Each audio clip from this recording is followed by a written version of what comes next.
So that was Joe Castillo, sand artist extraordinaire.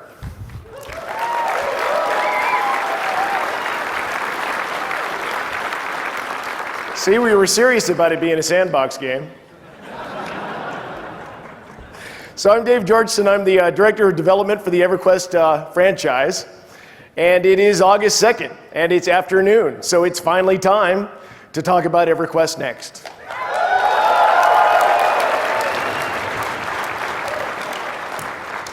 As most of you know, it was about 2 years ago that SOE decided to reboot its EverQuest Next project in favor of striking out in entirely new directions. What we didn't tell you at the time was why. It was because enough is enough. Enough of the same game already. It's time to get some new ideas into this genre. And if somebody was going to do it, it should be EverQuest.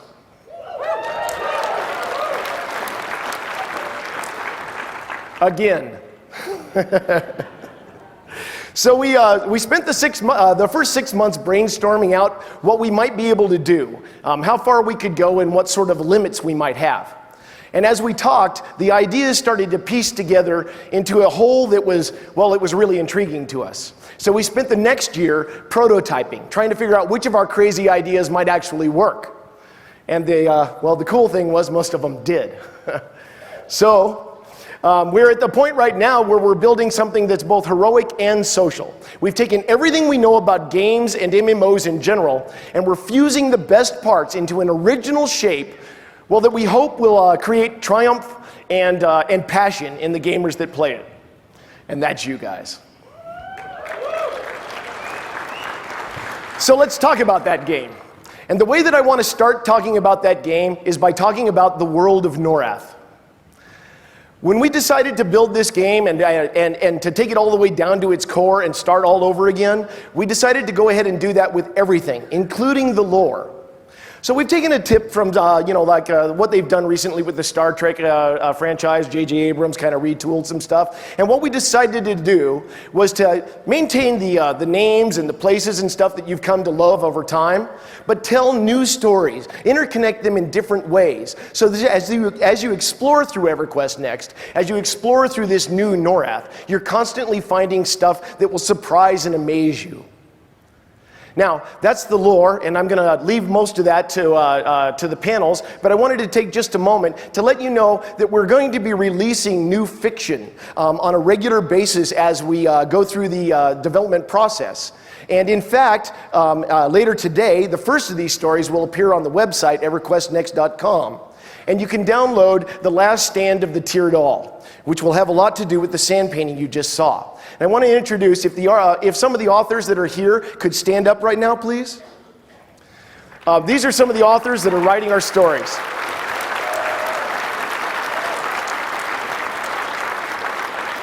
In fact, they'll be outside and you can talk to them after the show here.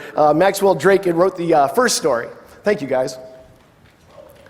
Anyway, so you also want to see what the game's going to look like. Well, to tell you how the game is going to look, I want to start with concept art. And in fact, the first concept pieces that I'm going to show you, some of them are areas that you know, and some of them will be new. The first area that I'm going to show you, the first two areas, are going to be subterranean concepts. This first one is a painting of what it might look like underneath Everfrost. Now, as you can see, we were doing treatments of color and lighting and things like that. And when we pushed this concept over to Lava Storm, it looked like this. Now, of course, we didn't just do subterranean stuff. We went for overground stuff too, of course. And this is how Lava Storm will look overground. And we figured that as long as you were going to call it Lava Storm, well, it ought to, have a lava storm once in a while. So that's what we're doing, and we're going for a much more dynamic, exciting look, and more adventurous as you go through it. We also want to concentrate on finding really epic grandeur moments as you move through the world. You'll keep finding things that are just majestic and mighty. We're doing remakes of areas that you haven't seen since the original EverQuest. This is the way Oasis will look. And this is a good shot of Firot. Now, you're going to be seeing a lot more of Firot today as we go through it. But I also wanted to let you know that we're bringing new areas to the game as well. This is a concept painting of Ashfang. And just to prove that we actually have been doing something for the last couple of years, I'll show you a couple of screenshots here before we get to the actual game. This is the way Ashfang looks in the game right now.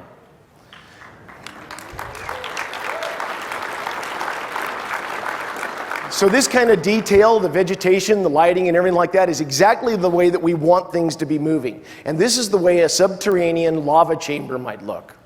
In fact, does look in the game. Now here's the sweet one. This is the way Firot looks. And we really like the lighting. But I don't want to just show you still screenshots. We also, of course, you all want to see what the game looks like inside the game. So this is the game. We're going to run you through some flyovers and stuff before we start to show you action. The first fly through is of Ashfang.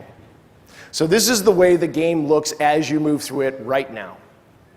As you can see, we're doing a lot of detail, the rock strata, the lighting, everything like that. One of the wonderful things about working at SOE is that we get to utilize the technology that other people have created before us. And so we're using the Forge Light engine that was created for PlanetSide 2 in this game. Of course, this has been heavily modified, but you can see that the lighting and the details and stuff as you go through the game are incredible adventure experiences.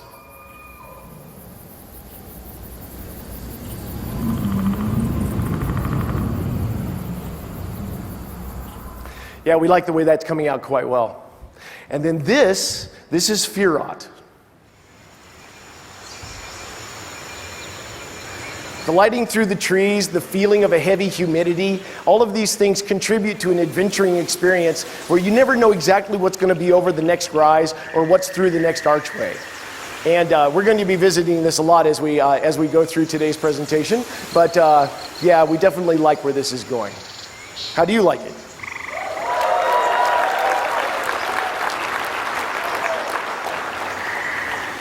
Great. Well, then I'll show you a little bit more of our tech. We, of course, have a really cool time of day system, and that has some really, really huge benefits as we're adventuring through the world. Here's a shot of that. So this is all time sped up so that we can show you the whole day as it progresses. But you can see that as the sun moves through the sky, the lighting changes all the way around the world.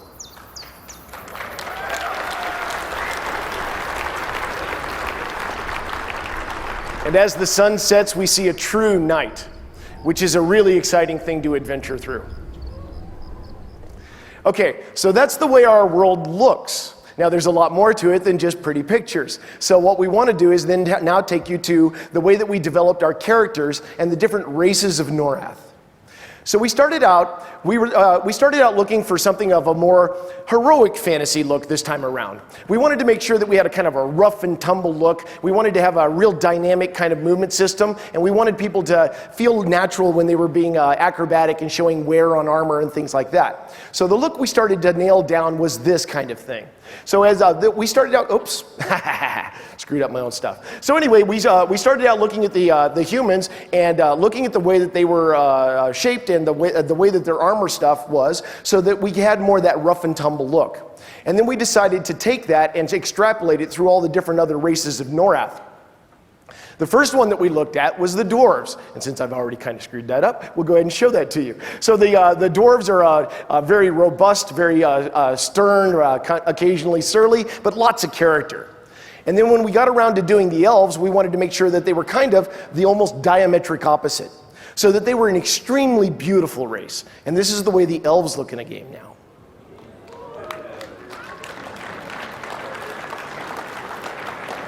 We wanted to make sure that dark elves had their own look, very distinctive, and so we gave them some really deep lore also, which we'll talk about more in the panels. And this is the way dark elves look in the game.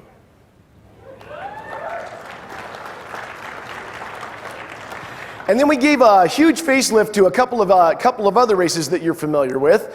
We wanted to make sure that the ogres were a lot more intelligent this time around, more organized, much more militaristic. And so that's the ogres.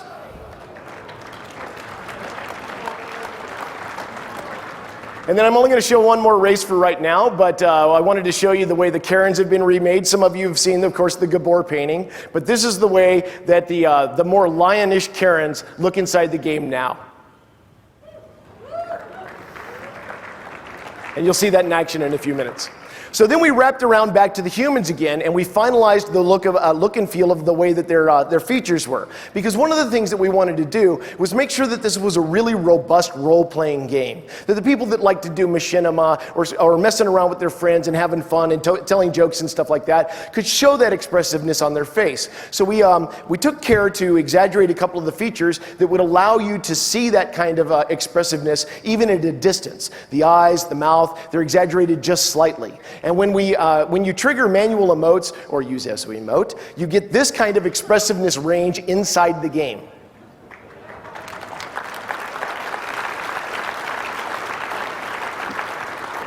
Now, not everybody is familiar with SOE emote because it's only in EQ2 right now. But SOE emote, just to recap for everybody, is this really cool tech we have where you can have your webcam on your monitor, and as it faces your face and you move your face in real time, so does the character's face move inside the game.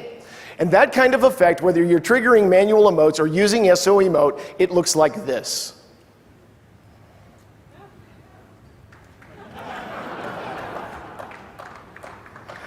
And I think you'll see that expressiveness like this just does not exist in any other game. There you go. Okay, so that's the way our faces looked, and that's the way that our characters looked, but we needed to make sure that you had lots of good gear, lots of great ways to express the way that you want to look. So in EverQuest Next, the way that you look is entirely under your control. If you decide that what you want is a chainmail a bikini, then that's what you can wear. If you want full plate or you want really cool clothes, that's what you can wear also.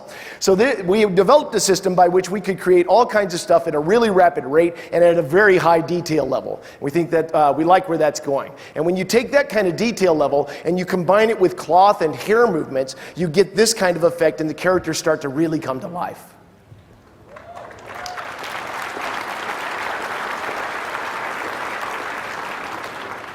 So let's see those characters in game. Now what I'm about to show you is the first time anybody has seen these characters in game. So we'll start with the human female. And she's a wizard, so we gave her a name because we don't like calling her the human female all the time. So this is Jelena in Ashfang. And then we played a few emotes so that you could see what she looked like when she was actually doing those facial expressions. We really like the way that's looking. We also wanted to show you the Karen male. And this is, of course, we gave him a name. This is Kishar.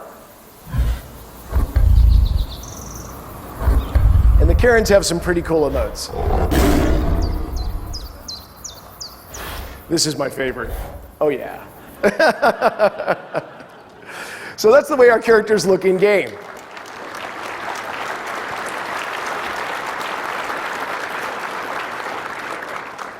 Now we wanted to make sure that when you're moving around from point A to point B in the world, that it was a really fun experience. I mean, we do a lot of walking in these games because we're exploring all the time. So we wanted to make sure that that was a really, really exciting experience for you. So what we're doing is we're adding a parkour-like, what we call heroic movement system into the game. And that means that as you're moving through the world and you encounter a low obstacle, you can just sort of vault over the top of it without any effort, or slide down a hill, or be able to jump up and grab a ledge and pull yourself up, or rough and tumble off the top, maybe even a double jump in the air.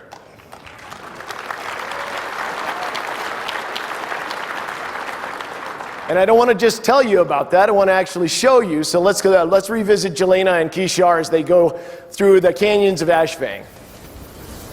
So there's that slide. She does a little double jump in the air. Here's that vault. You don't have to push any extra buttons for that. It just happens when you encounter them, so does the slide. Now, a lot of the different classes have special abilities that can be triggered. The wizard has a teleport ability. And the warrior can leap. All the different classes have different abilities. You can also gain items that allow you to have cool movement systems. This is the boots of the Zephyr, which allow them to glide through the air.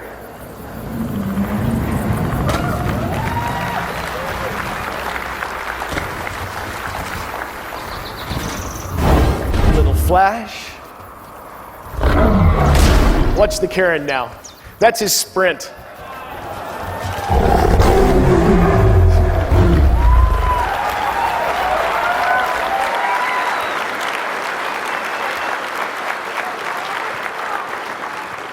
So we really like where the characters are looking. The way the world looks, the way the characters look, the special effects, all of that stuff, that's all coming along really well. We're very happy with where it is. But none of those things are what make this game different than any other game you've ever played before. We have this set of things that I call Holy Grails. And these are things that we have always wanted to put into a virtual world, an MMO. And, well, you know, there's lots of reasons why we didn't do these things: lack of resources, lack of time, maybe lack of intestinal fortitude. Whatever it was, we never got around to putting these things in. And so what I'm going to do right now is go through the series of 4 different Grails and show you exactly why they make a huge difference in our game. And the first Grail that I want to talk about is changing the core game. And what that means is, well, let's put it this way. For 35 years, we've been playing a lot of Dungeons & Dragons. I mean a lot of it. And when I say Dungeons & Dragons, what I mean by that is the core game of that is basically you pick a class, you go out and kill stuff, and unlock a tech tree of abilities, and we've all done that a lot of different times. So we didn't want to just reboot the lore and reboot the way the world looked and maybe add some new adventures. What we wanted to do was give you a whole new gaming experience that you could discover and explore as you played the game. And so to start that, we're embracing a new concept which we call multi-classing.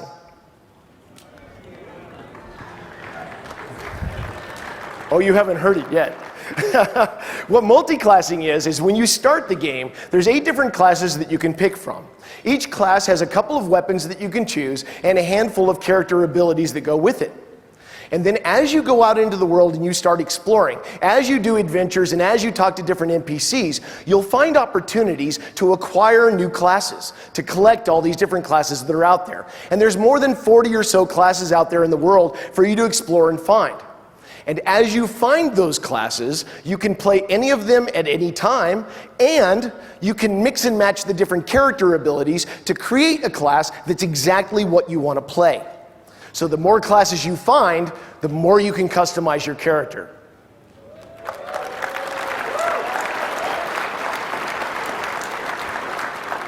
Now, your weapons make a big difference. They're one of the class-defining things in the game. So as you go through and you find these different classes, each class has a couple of weapons. Let's say, for example, that you pick the warrior. The warrior has like a big halberd and a longsword. And when he uses the halberd, he can use these big room-sweeping clearing attacks, or he can slam the half down on the ground and create a shockwave. But when he switches to the longsword, his abilities change. And he can then basically be able to attack a single thing and do a lot of damage, or perhaps do some melee blocks and parries. So depending upon what class you pick, your weapons will change to fit that class, and the abilities on those weapons are different. So as you change classes, you will also change your core gameplay, and you will constantly be exploring as you move through this game.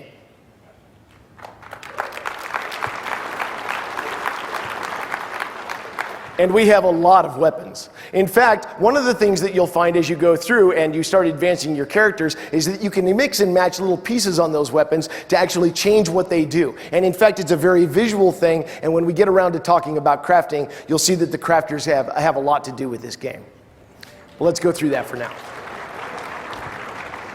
Okay, so we've talked about these abilities. Now it's time to see some of them in action. So let's start with the human wizard, Jelena. That's a chromosphere. Now, once in a while, she'll get bushwhacked and need to get out of dodge. So she has a vortex ability. And what the vortex does is it slaps all the enemies into the same spot she was, teleports her backwards, and then blows them up. Let's take a look at the warrior abilities also, check in with Kishar. Now, Kishar has something I'm going to talk a little bit because he's quite loud. I'll talk a little bit. He has this really cool ability called Unstoppable Force, which is a charge attack, and it looks like this. And then that's Forceful Blow. Now, he also has a Shield Bash, which is great for knocking opponents back in an arc in front of him. It's also handy for sweeping up corpses. So anyway, that's some of the abilities in the game. And so that's the way the dynamic look of the game is, that's the way the special effects look and everything like that. And it kind of ties us over to Grail number 2.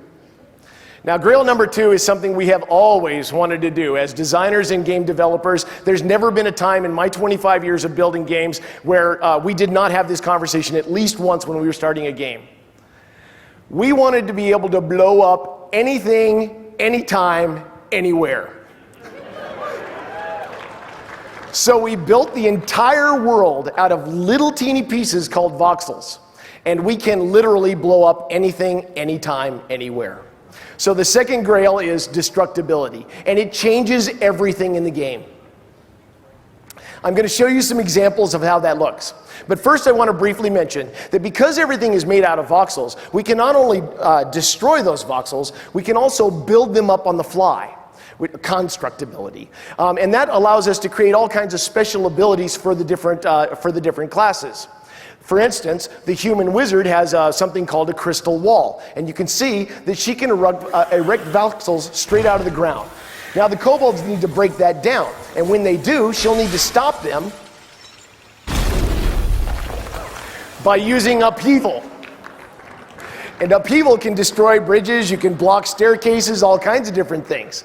Now she's not the only one that can do this kind of thing. In fact, the warrior has one of my favorite abilities in the game called Whirlwind. Now he's going to leap over that chasm and do some damage.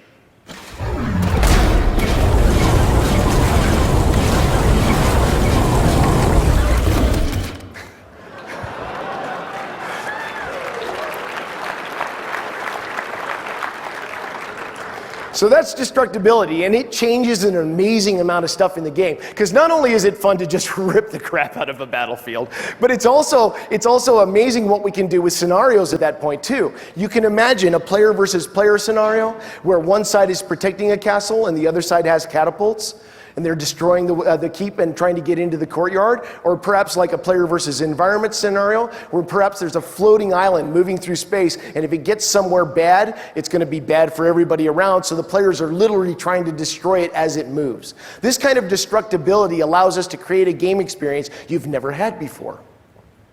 But it's still only Grail number 2. So, let's talk about Grail number 3. Grail number 3 is what we call a life of consequence. And what it really means is that we completely redid the way AI works in our game. But first, before we get to that, as you play this game, you're going to be making decisions. And those decisions will have consequences. What that means is the game is remembering everything you did. And it's reacting. The different NPCs, what quest opportunities are available, all those things are reacting to you based on what you have done. But it also changes what we can do inside the game, and that's where we get to talking about emergent AI. Now, the best and the easiest way for me to describe how that AI works is to run you through an example. So here's a concept piece of something we all know and love, Crushbone. Now, Crushbone's full of orcs. So let's take a look at the way orcs look in our game. That's an orc. Okay, now we all know a lot about orcs. They are what they are. But basically, they really want to get a lot of gold, and they want to do things that are really nasty to us. We know what they don't like is cities. They don't like to be around cities because cities have guards. And guards are just something that will always be bad for orcs. What they do like are lonely stretches of road where the occasional adventurer will walk by with a fat purse, and they can knock them over the head and take everything they own. Now, we know also that they don't like getting their butts kicked. It happens a lot, but they don't like it, okay? So that's the way we set up everything in our game. Now, in a normal MMO, you'd come out here, we would set up a static spawn camp next to that lonely road, and it doesn't matter whether it's launch day or 10 years after launch, you're gonna walk down that road and there's gonna be that orc spawn camp, and every 15 minutes they're gonna spit out a new batch of orcs. That's the way these games have worked for a long time. But our game is different. What we do is we tag everything in the world with what it is. The game is constantly polling the world to find out where the guards are. How often people have gone down a lonely stretch of road to find out whether it's lonely or not. And so what we do is we create orcs and then we just release them into the world.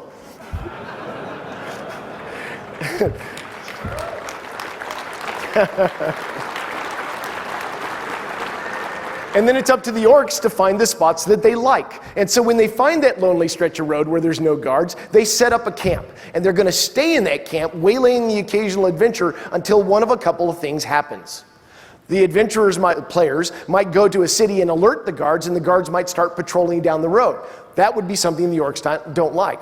The adventurers might stop going down the road, in which case there's no gold going back and forth, and the orcs don't like that either. Or the players might kick them around a lot, and they don't like that either. Either way, they're going to uproot stakes, and they're going to start wandering around the world trying to find the things that they do like instead of the things they don't like. And when they find that spot, they're going to put down stakes again and start harassing people. Now that allows you, the players, to make absolute change in the world. As we tell you to go out on quests to do things like pacify the woods because there's nasty goblins in them, you can actually do it. You go out into the woods and you harass those goblins and push them back until eventually they don't want to be there anymore and they leave. Now it might not have the consequences you expected. You might go out there to pacify them and make the woods safe, but what might actually happen is that you tick off the Goblin King and he starts sending war bands to start pushing back at you. So you don't know what's going to be set up, and that's a big part of the game. So as you go through and you try to do things, the world will be reacting to what you've done, and you will be making change.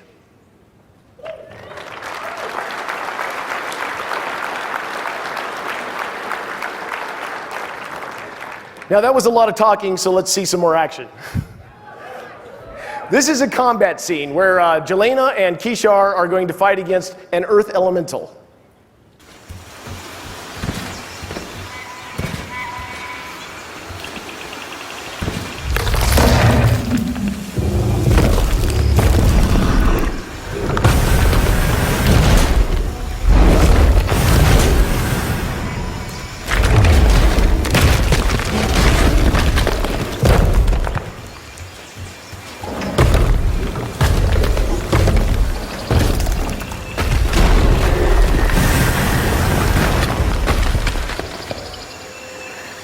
Players fall down the hole.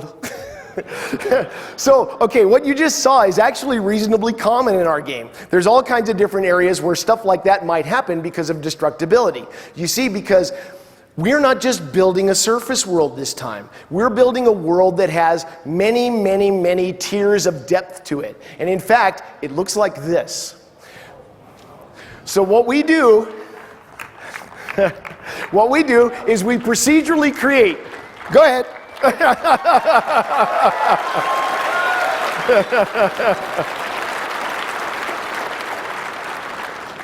What we do is we procedurally create all this fantastic content that's all the way through the world. And we know where everything is. We know where all the lost temples are in the ancient cities and all of that stuff. Because we have thousands and thousands and thousands of years of lore and archaeology that the designers have been building over this time. We know where everything is. We have all kinds of lore, and you'll be seeing a lot more of that when you go to the panels. But what that means is, as you explore through all these tiers of depth and stuff in the world, you're going to uncover all these dynamic quest opportunities. And as you explore through them and you choose what you want to do, and remember, the world is destructible, so you don't have to wait for us to reveal it to you. You can just pick up a pick and start making a tunnel. You can just explore through this whole area organically whenever you want to. And as you explore through this and you find these different quest opportunities, occasionally we'll have earthquakes or events in those quest opportunities will collapse caverns and stuff like that, and we'll recreate new areas procedurally. So as you explore through the world, it's constantly changing and you're constantly finding new content.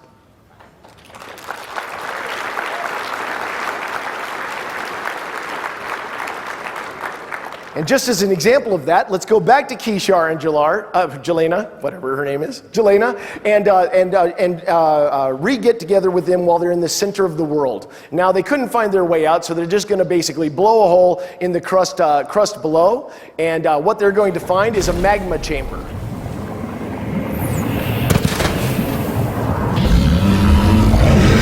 And that's Avoid Goliath.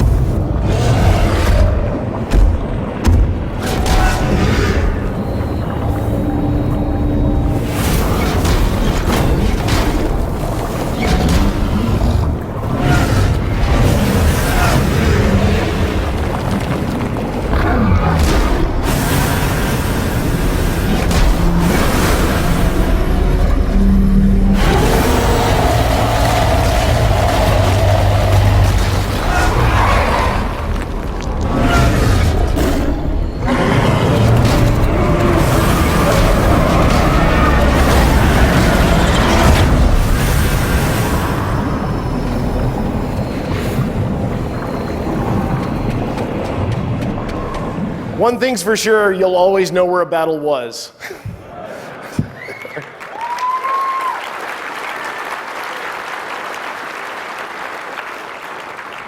Okay, so that leads us to Grail number 4. And this is a big one, because what we've had so far is destructibility, which is impermanent change. The world heals back after you destroy it a lot like that. And then there's also emergent AI, which allows you to actually change the world in a local area around you. But most MMOs, most virtual worlds that have ever been created, are generally very static. They never change over time, except for the occasional expansion pack, which might change a thing here or there. What we're doing is we're going to embrace a concept that we call permanent change. And the way that we're doing that is through a mechanism that we call rallying calls. And rallying calls are this really cool way to set up a story that takes a long time for players to work through, but constantly and permanently changes the world as you go through it. The easiest way for me to describe that is through an example. So we'll start with what we call the raising of Halas. So the Combine Accord sends you out here to go out and set up the city of Halas. And of course that starts out as a little tent city. And nobody knows what's in the area, so there's all kinds of little dynamic quest opportunities that appear. Just so you understand what a rallying call is, I think everybody here knows what a public quest is. All right, okay, cool. So with a rallying call, it's kind of like a public quest. It is different, but it's kind of like a public quest where every single person in the game is on that rallying call together at the same time. And it's going to take 2, maybe 3 months of real time for it to be accomplished. But the trick is, you don't know where the stages are. You don't know what events will trigger the story to move forward. And it's different on every server. You'll progress it a lot differently, and we'll show you that as it goes through. So when the Combine Accord tells you to go out here and establish that tent city, now you can ignore what they said and just explore out on your own. That's always an option. You can go do anything you want to. But if you want to participate in the rallying call, then you want to go to that tent city and start finding the little ways that you can participate in it. One of the ways that you might be able to do that is by more of a crafting sort of thing, by gathering resources, helping to build a palisade log wall around the city, so on and so forth. You might also get together with your friends and form a group and strike out into the woods to find out what's out there and possibly pacify any dangers that you find. And that's where the fun begins, because you don't exactly know why the next stage might trigger. It might be because you got the log walls up, or it might be because you pacified the goblins in the woods too greatly. Whatever it is, you trigger the next stage of the rallying call, and what might happen then is that the goblins start showing up and burning your outlying villages. Now that creates a whole new set of dynamic quest opportunities. You can help to repair the buildings, you can help to defend them against the goblins, you can try to find out where the goblins are coming from and pacify them out there. In addition, you might, the townspeople might actually create a quarry because they want to build stone walls now that the goblins are burning stuff. So as the villagers dig down into the ground, they're going to uncover some of those tiers of depth I talked to you about, and things might start coming out of the tunnels. So then there's more quest opportunities, defending the quarry workers, exploring those tunnels, etc. Additionally, you might want to help build those stone walls and make that permanent change that I was talking about. Eventually, you're going to erect those stone walls and make a really great keep, or pacify the woods too much, and eventually you're going to really tick off that Goblin King. And he's going to go off and make some allies with the gnolls and the orcs, and they're going to come back with a big siege army. And when that siege army is sitting there, this is what we'd call, this as an example, is the final stage of that rallying call, is the Siege of Halas. Now, there's all kinds of new quest opportunities, of course, stopping the catapults, fighting against the things, defending the walls, perhaps combating against espionage or preventing sappers from undermining your walls, so on and so forth. And then, of course, we have some randomness that comes in because the quarries got abandoned. Now the monsters might be freely coming out and not only messing with you, but also messing with the gnolls and orcs and goblins. So all of those things continue until eventually the players do enough damage to that siege army that they break its back and it retreats. Now that's the end of that rallying call. And what would happen at that point is we would roll out a new rallying call somewhere else in the world. And it's not always somewhere else in the world. It might be here again. We might destroy the city that you just helped build. All kinds of things can be happening on a regular basis. And the really cool thing about this is that after launch, a couple of years down the line, when one of your friends says, hey man, what was it like back at launch? You're going to say, oh my God, Halas didn't even exist back then. That was before the Dragon Army attacked. That was before the Civil War. You know, you'll have all these unique stories. And as the world progresses, it will constantly change. You'll be constantly finding new experiences. And in fact, it's almost impossible to create your same gameplay experiences if you roll up a new alt. Because honestly, not only do you have to make exactly the same decisions to even have a chance at that, because remember, the world's remembering everything that you've done. But the world has changed underneath you. So you're going to need to constantly explore and find out about this world as you move through it. Right?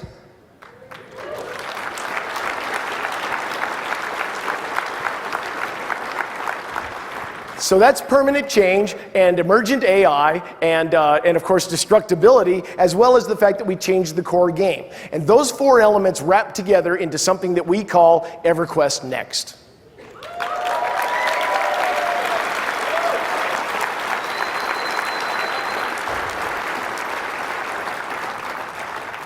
And to be honest, that's enough, but that's not all.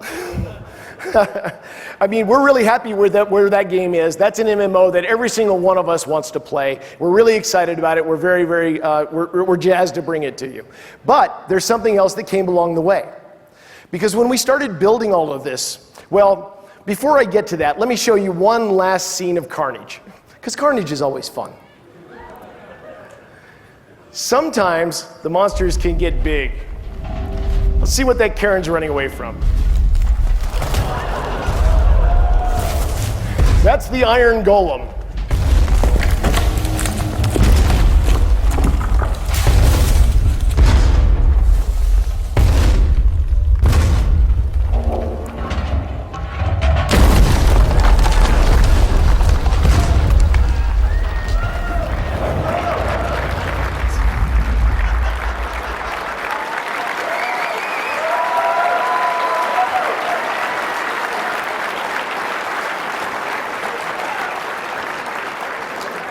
We'll just hope Kishar was hiding in the basement.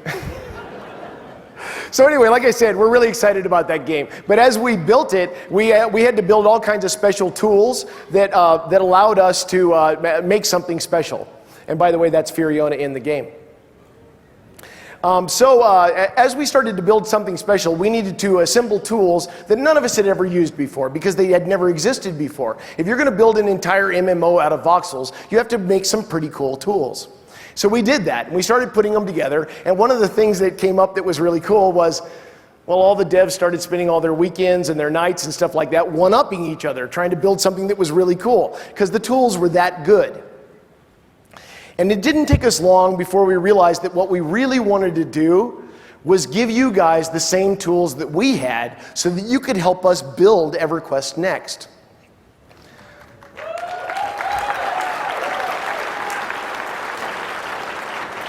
And we talked about it for a while, and the talks went on and on and on, and finally we came up with the idea that what we really wanted to do was make that experience something just incredibly special. And so what we're doing this winter is something that, well, we haven't announced until just now. We're releasing an entirely new game this winter, and it's called EverQuest Next Landmark. Now, surprise. So what EverQuest Next Landmark is, it's a huge collection of worlds that are all persistent, of course, just like any other MMO world that you're experienced with, you know, chats and guilds and all that other stuff. They're persistent worlds, but they're all procedurally generated. Every single one of them has continental land masses that are completely different than every other world. And what we're going to do is give you all the tools and all the materials that we're using to build EverQuest Next, and we're going to just let you go.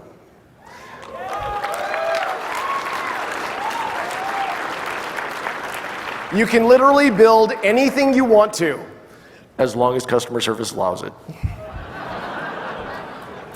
Anyway, that's what we're going to do. And the way that works, the way that Landmark works when you play it, is that we're going to give you a claim flag. And you're going to strike out into the world, and you're going to find a really cool spot to plant your flag, and then that's going to be your claim. And you can build anything on it that you want to. You can set up status privileges so that your friends can build with you. You can hook up different claims together, and of course you can earn multiple claims. But the idea is that as you explore across the world and you find the different things that you need to build with, you're going to be wandering through thousands of other players' imaginations.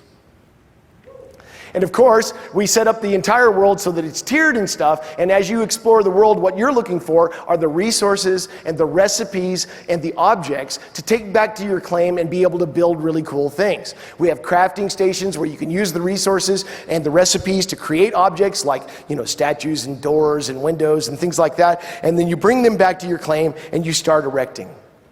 Now, the tools are what make this a really, really fantastic experience. So, when you play a normal block building game, you expect this kind of tool, where you can stack blocks and stuff. And that's a great place to start, and of course we can do that too. But there's more. Because in our game, the voxel brush can change size, which allows you to very easily and very quickly create an amazing amount of detail. You can also use a bevel tool to cut different angles off the block, as well as a smoothing tool to actually change the vertices in real time to be able to look eroded or smoothed. And when I say smoothed, I mean smoothed. In a regular block building game, this is what a sphere would look like. In EverQuest Landmark, this is what a sphere looks like.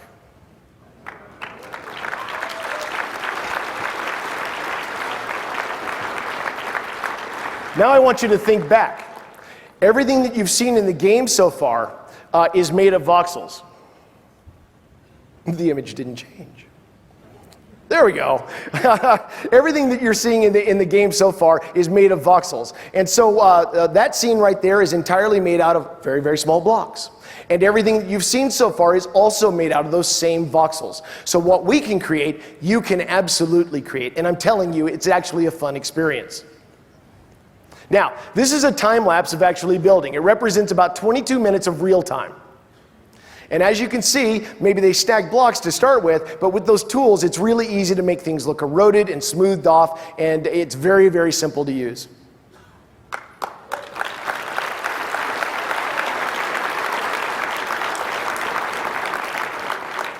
Now, of course, we have Player Studio as well. And the cool thing about that is, of course, with EverQuest and EverQuest 2s, most of you are familiar with Player Studio, but just in case somebody out there in TV land hasn't heard of it, it's a mechanism by which players can create assets and then be able to put them up on the marketplace so that other players can buy them, and then the creators can actually make real cash from playing the game and making it a better experience for everybody else. In EverQuest Next and in EverQuest Next Landmark, the tools to do all that work are baked right into the game. So every single one of you can do it. And when you make something cool, you can put it up on Player Studio and let other people buy it for cash. And the opportunity to make real money out of a game like this is something that's definitely novel. And just to show you a little bit about how that works, imagine that I make a really cool tower, and it's all crenellated and it's kitted out and has really nice paintings and rugs and all kinds of stuff in it. And I package it up and I put it up on the Player Studio Marketplace. Now you might buy that because you want to build a castle. So you'd plunk my tower down a bunch of times and build a castle around it. Now when you package that castle up and put it up on Player Studio and you sell that thing, me, the creator of that tower, is basically going to get a little bit of royalties every time you sell one of those castles based upon what the percentage of my towers are out of your castle.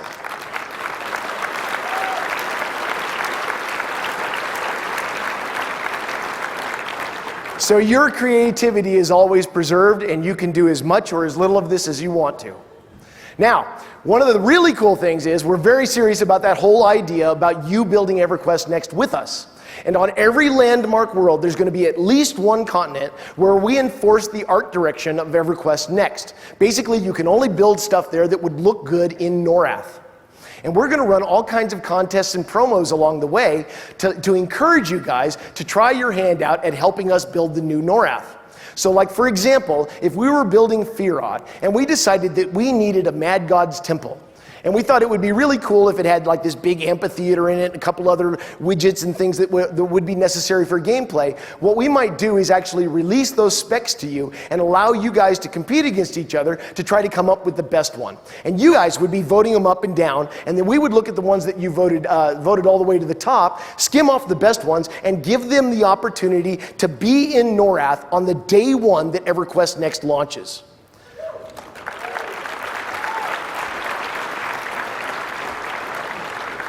This is literally the first time that anybody has ever made a game where the players could create stuff and work with the developers on a regular basis all the way through the creation of the game to be able to create something that's magnificently new.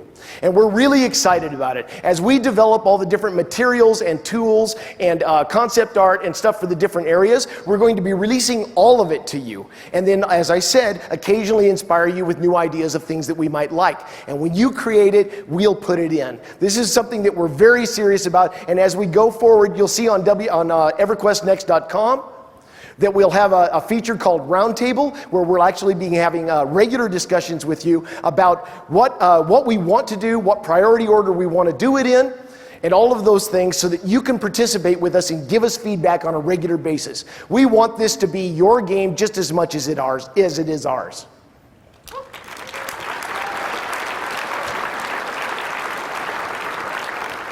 And that's EverQuest Next and EverQuest Next Landmark. Thank you.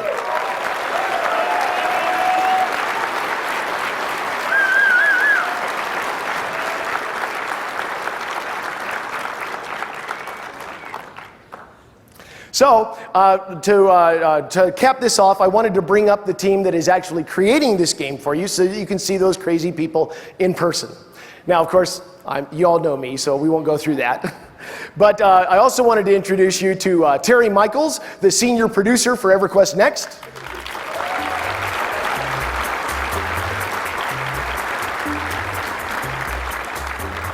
The creative director for EverQuest Next, Jeffrey Butler.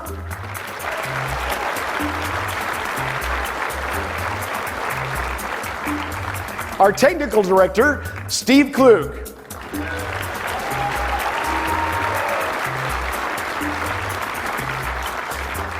Our art director, Rosie Rappaport.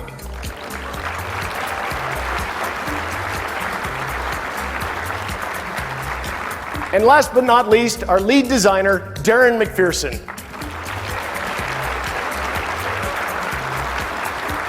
So these are the directors of a wonderfully talented and fantastically experienced team that's putting this all together for you now. And with those words, I wanted to bring back John Smedley to the stage to give you a few last moments, and then we'll maybe do something really special after that. Thank you, everybody.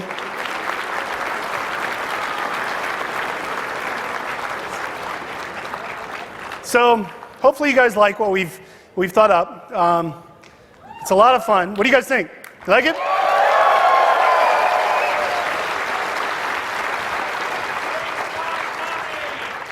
Every time I see myself with hair, it's very depressing.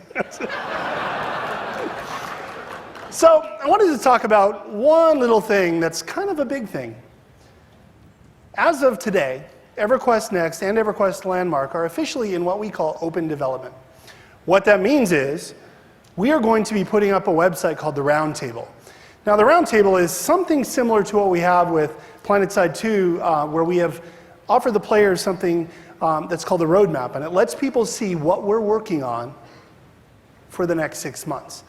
Now, PlanetSide 2, in terms of the open development process, is here. We want to go here with EverQuest Next.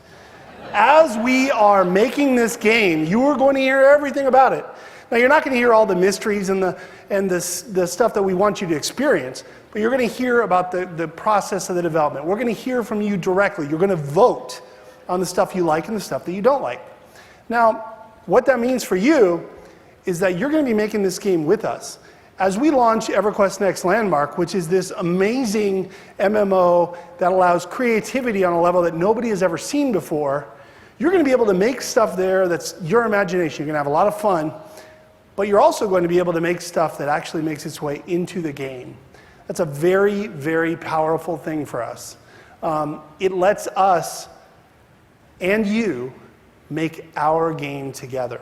We're super excited about that. You can expect EverQuest Next Landmark later this year.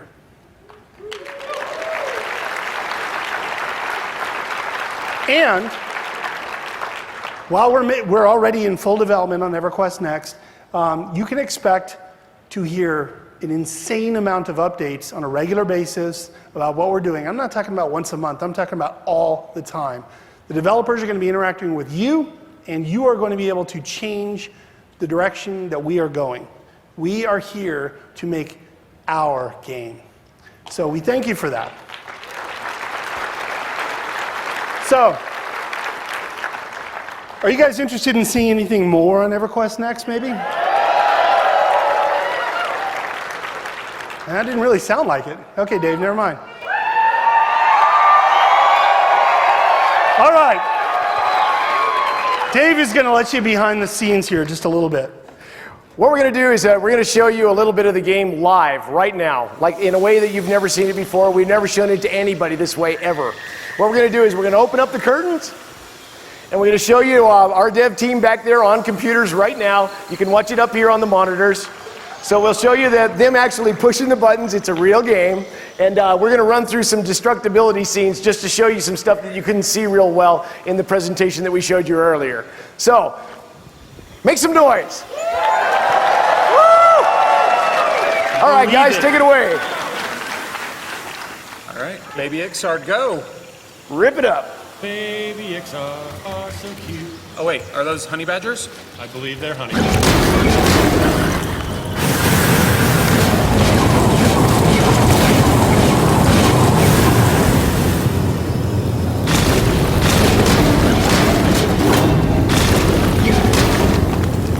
I think we're renting this space. You gotta be careful. All right, well, let's see what's up the stairs.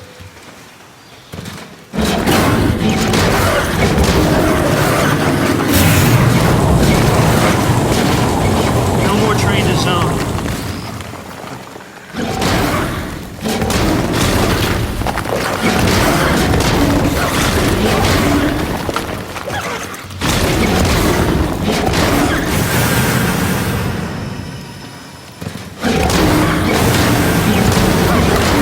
Stasis? I wonder what loot they have. Can we get someone to res the Ranger?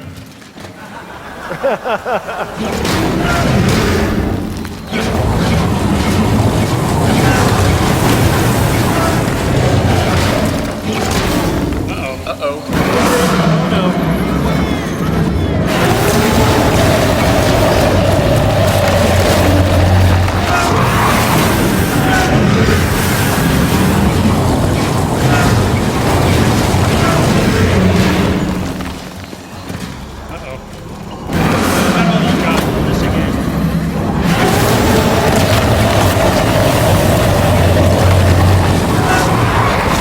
Water dots, water dots. Watch for the tail swipe.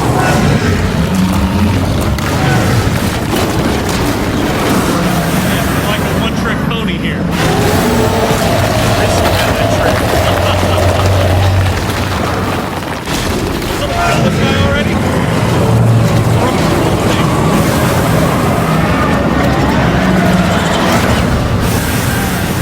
That's what we call a death of consequence. I don't think we're getting our deposit back. So that's EverQuest Oh Next man, Live. he dropped a cloth cap. More monk loot.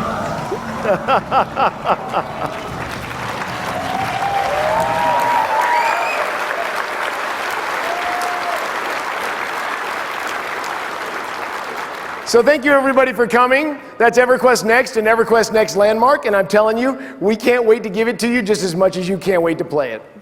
Thank you.